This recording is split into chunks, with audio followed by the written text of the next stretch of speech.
자, 홍콩 사태가 이제 완전히 공포에 빠져들었습니다. 트럼프가 홍콩에 특별한 지위를 박탈하겠다고 토요일 날 언급을 했어요.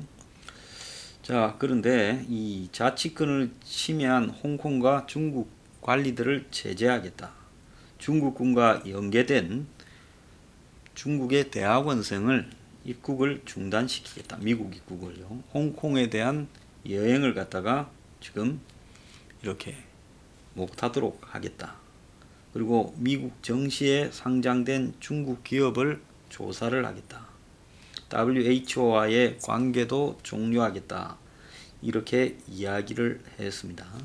자, 그러면 이제 어떻게 되냐? 홍콩에 중국에 부과한 최대 25%, 최소 7.5%의 추가 관세가 적용되고요. 홍콩이 미국의 핵심 기술을 갖다가 구매하는 것이 불가능하고 홍콩 거주자에 대한 미국 비자 발급 혜택이 중지되고 홍콩 내 글로벌 회사들, 다국적 기업들이 이탈이 가속화되고 홍콩 달러가 미국 달러와 연동이 되어서 홍콩의 환율이 안정적인 부분이 약화되면서 홍콩이 그런 환율 화폐조차도 지금 이렇게 이 가치가 흔들리는 속에서 금융 허브의 위치가 무너질 거다. 이렇게 보고 있습니다. 물론 이 박탈의 시한을 트럼프가 미국의 월가하고 지금 관계에서 순식간에 홍콩에 바로 시행을 해버리면 미국의 홍콩에 들어가 있는 회사들이나 다국적 기업이나 금융회사들, 미국 돈이 100조 이상 들어가 있어요. 그런 미국의 금융기관의 돈들이 굉장히 흔들리게 되니까 지금 그걸 바로 하기보다는 단계적으로 하고 약간의 이 중국과의 협상의 여지를 두었다. 이렇게 볼 수는 있는데 미중 무역 합의에 대해서 트럼프가 발표하지 않아서 이 미국 대선까지는 중국하고의 전면전을 회피하는 것 아니냐 이렇게 해석이 되면서 정시에 별로 영향을 미치지 못했습니다. 미국 정시나 한국 정시나 이 트럼프의 발언 이후에 폭락이 아니라 약간 올라갔죠. 자, 코로나 사태와 관련해서 중국의 책임을 강조했고 그 다음에 WHO와의 관계를 종료했다. 이런 이야기까지 했는데요. 그런데 문제는 뭔가 하면 지금 이 홍콩이 사실상으로 끝났다라는 것은 트럼프의 이 홍콩에 대한 중국에 대한 제재와 관련 없이 중국이 보안법으로 홍콩을 누르는 순간에 홍콩이 끝났다는 것은 그건 기정사실이라는 겁니다. 자, 중국은 트럼프가 대선을 겨냥해서 코로나를 중국에 덮어세우고 또 홍콩 문제에 개입을 한다 이렇게 말을 하고 있고 또 이 대만을 중국이 지금 노리고 큰 그림을 그리고 있다라고도 해석이 되고 있습니다. 그래서 이 홍콩은 이제 중국이 경제가 무너지는 시점에서 홍콩, 대만 그리고 남중국해 등을 통한 이 대외적 대립을 가속화시킬 거다라는 것은 거의 기정사실화되는 것 같아요. 이 부분과 관련해서 미국이 지금 이 동맹전선을 형성하고 있습니다. 폼페이오 국무장관이요, 영국, 호주, 캐나다 등과 더불어서 4개국 외교장관의 홍콩 보안법 통과 뒤 공동 성명을 통해서 깊은 우려를 표하고 홍콩 시민의 자유가 줄어들고 자율성도 사라질 것이다. 그래서 이것은 유엔에 등록된 영중 공동 성명에 위배된다라고 이렇게 말했습니다. 영중 공동 성명은 97년 반환되는 홍콩에서 향후 50년간의 이 자유와 권리에서 변화가 없을 거라고 중국이 약속한 일국 양제의 시발점이 되는 이 조항입니다. 자, 보안법으로 인해 홍콩에서 정치범죄 기소가 늘어나고 자유를 보호한다는 기존 합의도 깨질 거다. 이렇게 이야기가 지금 나오고 있고 EU에서도 이 문제에 지금 대응을 하겠다고 나오고 있습니다. 자, 그런데 일본의 이제 관방 장관인 서가 요시히데는 국제사회와 홍콩의 시민의 우려 속에 보안법이 의개된 데 대해 크게 우려하고 있다고 말을 했어요. 자, 이러니까 이제 중국이 일본에다가 경고하고 했는데 일본에 경고해봤자 별 문제는 없을 겁니다. 근데 문제는 이 홍콩을 중국이 이렇게 하는 데서 밀리면 그 다음에는 대만, 그 다음에는 남중국해, 중국의 또 소수민족 등에 중국의 지금 이 압박이 차례대로 더 강해질 거라는 게 지금 핵심인 거죠. 자, 홍콩의 지금 민주화 운동에 기수가 되어 있는 조슈아 웡이라는 친구요. 중학교 때부터 그 학교에 국가 조례를 갖다가 적용하려는 부분, 즉 중국의 이 조례를 충성을 맹세하는 부분에 대해 한 4년 전부터 이 반대해서 노란 우산 시위를 주도했지요. 자, 이 친구가요, 한 6년 전에 그 반대 운동을 조직화해서 홍콩 지금 당을 만들어서 민주화 운동의 기수가 되어 있는데요. 중국말로는 이 친구가 이름이 황지봉입니다. 자, 그런데 이 친구가 지금 홍콩이 시진핑을 비판해도 지금까지는 표현의 자유를 인정받았지만은 국가보안법 시행 이후에는 누구든 경찰에 잡혀가 고문을 당할 수 있다. 결국 홍콩이 아닌 중국에서 기소를 당할 거다. 이 점이 보안법 이후에 가장 큰 변화다. 그러니까 지금 중국에 적용되고 있는 기준이 홍콩에도 그대로 똑같이 적용될 거라는 겁니다. 그래서 보안법은 시위자들 뿐만 아니라 언론, 시민단체, 시위 지도자들을 목표로 삼고 있고 홍콩 자치는 이름만 남을 것이다. 이러면서 보안법 이후에 홍콩 상황이 40년 전 한국 광주 민주화 운동 때보다도 더 악화될 것이다 라고 말을 했습니다. 자, 그러면서 이 조슈아 웡이나 또 홍콩의 반중맹체인 이 핑거일보 사주 지미 라이, 야당 민주당의 초대 대표 마틴 리 등 주요 반중 인사가 체포 대상이 될 거다라고 이렇게 말을 했습니다. 그러면서요, 특히 홍콩 보안법에 대해 입장을 내놓지 않고 침묵하는 한국 정부에 대해 서운함을 드러내면서요, 인권 변호사였던 문재인이 어떻게 침묵을 지킬 수 있느냐, 한국 정부가 이익을 쫓아 인권을 짓밟아서는 안 된다라고 주장을 했습니다. 그러면서 다음 주부터 수백 수천의 홍콩 시민이 다시 거리로 나와 세계에 항복하지 않겠다라는 메시지를 보낼 것이다. 40년 전 광주처럼 홍콩을 지지해 주기를 한국 국민에게 부탁한다고 말했습니다. 한국의 진보 좌파와 인권 변호사 문재인은 지금 어디로 갔습니까? 이렇게 되면서 지금 홍콩에는 돈도 사람도 다 떠나는 홍콩 엑시트, 그런데 이제 홍콩이라고 해서 이제 H라고 붙여서 핵시트라고 말합니다.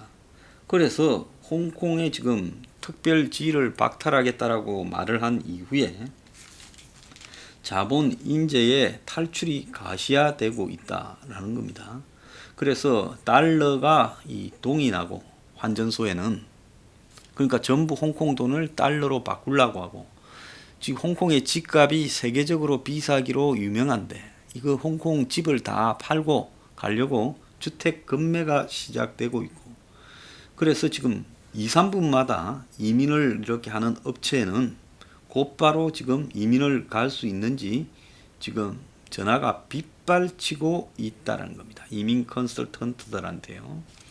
그래서 그야말로 홍콩의 엑소더스가 시작되었다. 탈출이 시작되었다는데요. 자, 얼마만큼의 돈이 홍콩에서 빠져나가려고 하느냐. 1조 달러. 그러니까 우리 돈으로 계산하면 1200조가 넘는 돈이 홍콩을 탈출을 준비하고 있다는 겁니다.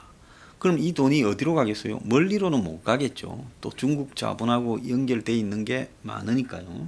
화교 자본이겠죠.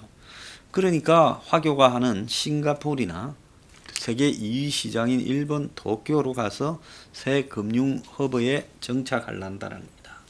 그래서 이미 작년에 시위를 할 때부터 금융 중심지 지위가 손상이 되고 신용 등급도 하락됐는데 싱가포르는 이제 낮은 세율이 강점인데 문제는 뭔가 하면 이 싱가포르도 범중하권이라서 중국에 영향력이 미치기 때문에 싱가포르 갔을 때 또 다르게 지금 문제가 생기지 않겠나 이래 보는 겁니다.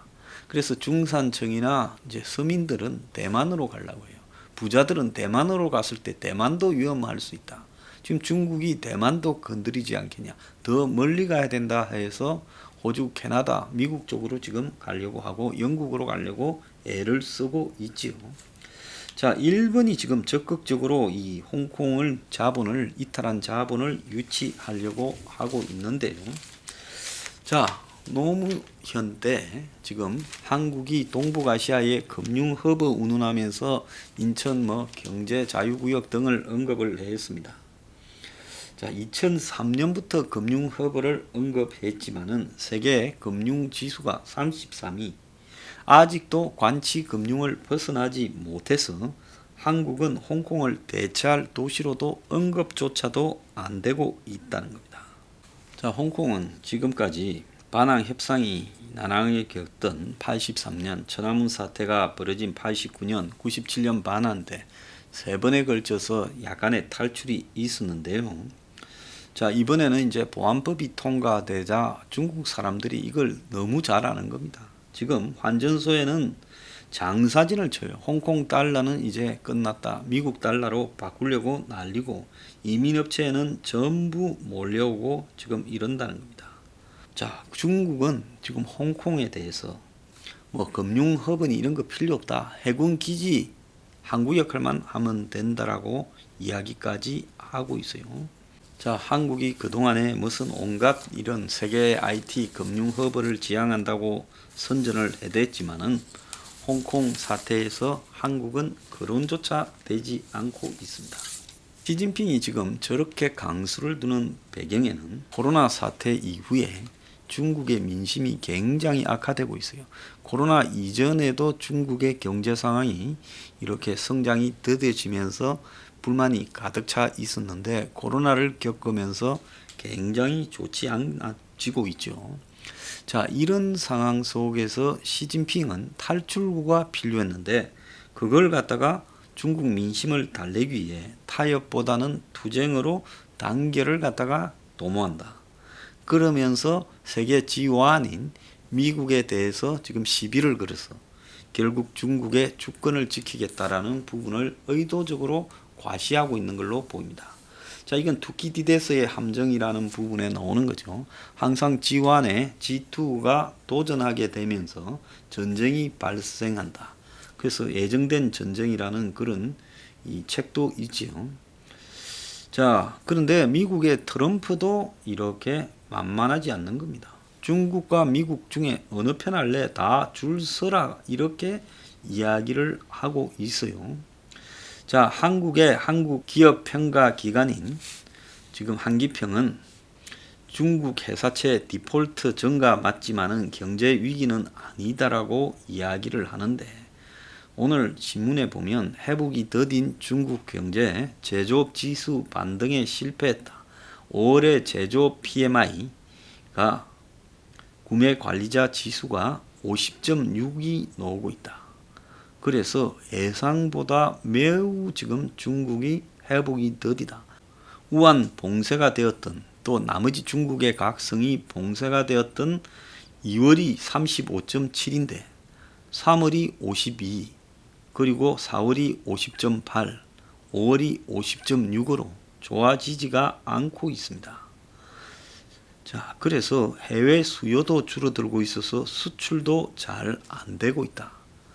그래서 이 국가보안법, 홍콩 보안법 때문에 중국의 대외 환경은 더 악화될 수밖에 없는 그런 상황으로 지금 가고 있는 겁니다.